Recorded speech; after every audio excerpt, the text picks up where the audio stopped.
The next morning, Gracie and Ellie set out with neatly wrapped gifts to visit the Stanleys. The lunch proceeded with flawless harmony, every gesture was polished and every word perfectly measured. When the dishes were cleared, Valeria Stanley, the mother of Theo and Brayden, offered a gentle smile. "You're both so sweet. No need to stay cooped up with us all afternoon. Since you're all here, why don't you youngsters go out and enjoy yourselves for a while?" Her suggestion drew easy agreement, and Gracie rose from her seat, smoothing her skirt before following the others out. Moments later, the dining room stood deserted. "Gracie," the low timbre of Brayden's voice broke the quiet. He had appeared beside Gracie without warning, his expression unreadable. "With me." Before she got a word out, he had already turned and strode off. Left with no choice, she hurried after him, her heels clicking softly as they entered the study.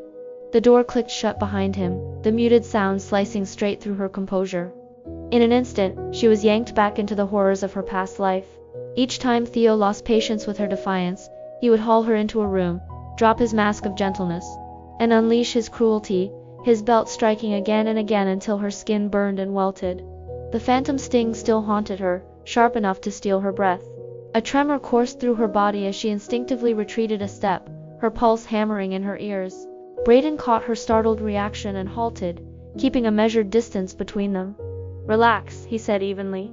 "I'm not going to touch you. Some conversations are simply better held in private."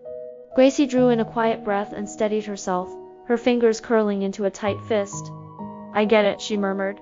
Even now, she hadn't completely escaped the fear Theo had carved into her. Pulling her thoughts together, she studied Brayden's composed face before her. In her previous life, their paths had only crossed twice, once during the engagement arranged between the two families, and again, after his devastating car accident, when he was left scarred and confined to a wheelchair. She had only glimpsed him from a distance back then. Unlike the broken, humiliated man he had become in her past life, this version of Brayden still carried the sharp confidence of a man untouched by downfall. Standing a solid 6'3", his slicked back hair caught the light, and the dark shirt clinging to his frame highlighted his broad shoulders. Rolled up sleeves revealed lean, powerful forearms that spoke of strength and control. "What do you want?" Gracie murmured, her eyes dropping instinctively.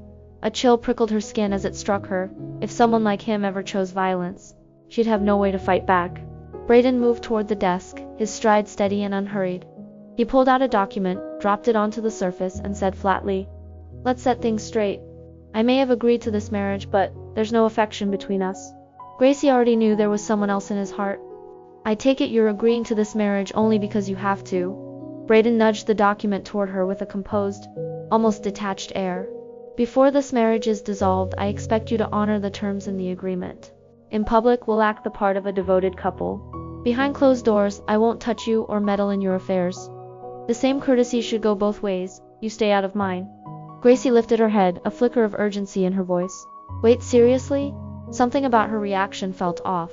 Brayden arched a brow, amusement glinting faintly in his eyes. "You sound almost eager." "Not at all." Her teeth caught her lower lip as she snatched up the agreement and began to read through it carefully. The clauses were concise and impartial, spelling out the expectations and limits of their arranged marriage in stark, practical terms. She didn't object. Her hand hovered over the agreement, pen poised to sign, but she hesitated at the last second. Brayden's brow furrowed. "What's wrong? Something on?" Her gaze lifted to his. "If I continue my research after we're married, you won't interfere, will you?" A faint, knowing smile touched his lips. "Naturally not. Our lives stay separate." Before she could respond, his phone buzzed. He answered, his tone shifting instantly, low, gentle, almost tender. "No need to stress. I'll have someone sent over right away. Just wrapping things up here. I'll be on my way shortly." The warmth in his voice was nothing like the distant tone he used with Gracie, revealing just how much the other person meant to him. Feeling oddly at peace, Gracie picked up the pen and swiftly signed her name.